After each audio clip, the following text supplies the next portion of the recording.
So I'm going to show you my horror trailer that I did for my A2 Media project.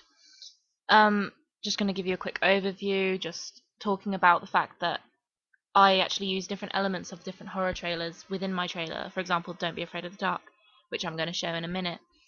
I use these elements because I knew that combining them tend to be uses for many horrors that are currently out, because the elements that they have within them are so powerful that they can't just recreate something else.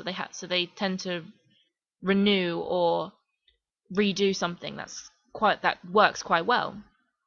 In the Don't Be Afraid of the Dark trailer, I use the element of silence and a sinister voiceover to engage with the audience and to instigate fear within the viewer from the offset, because of using a voice rather than images uses different sensories within the person, and it creates a different type of horror. And so if you're very visual, seeing a black screen is actually quite bad, and you do create more fear in the person. And for me, I use the black background as a reflection of the darkness within both the main characters' minds, Liz and Katie, because it reflected the evil that hides within them. And the voiceover, which is meant to be Liz's voice inside of Katie's mind, but it's actually played by me, was used to narrate something that was happening, and at the same time it reflected the fact that Katie's life was being narrated. I'm just going to show you the Don't Be Afraid of the Dark trailer.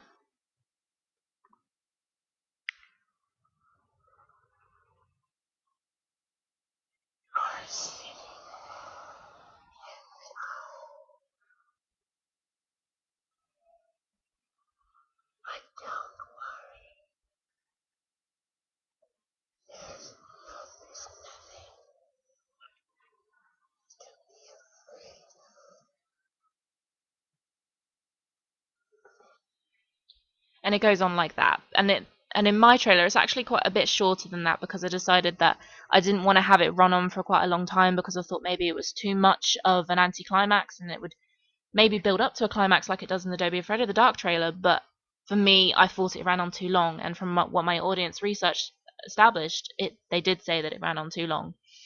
And this is actually the beginning of my trailer.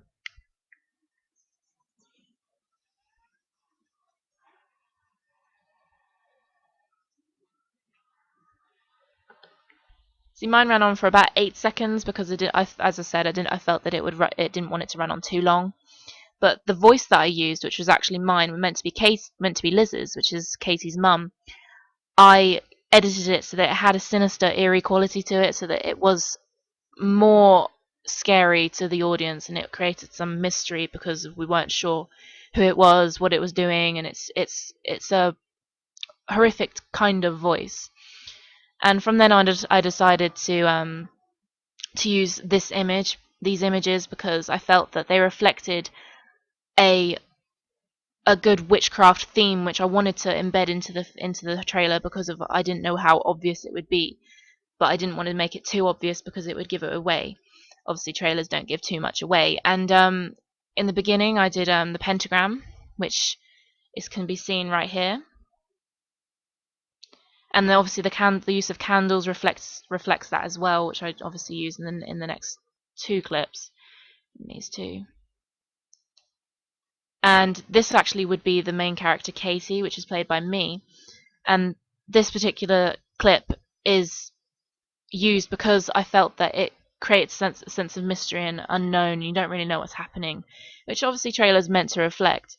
And her sat there sort of head into her knees, it's an innocence, a purity. You don't really know, you can't really see her, but you can tell that there's something wrong. But at the same time, because she's in the darkness, you think maybe there's something wrong with her.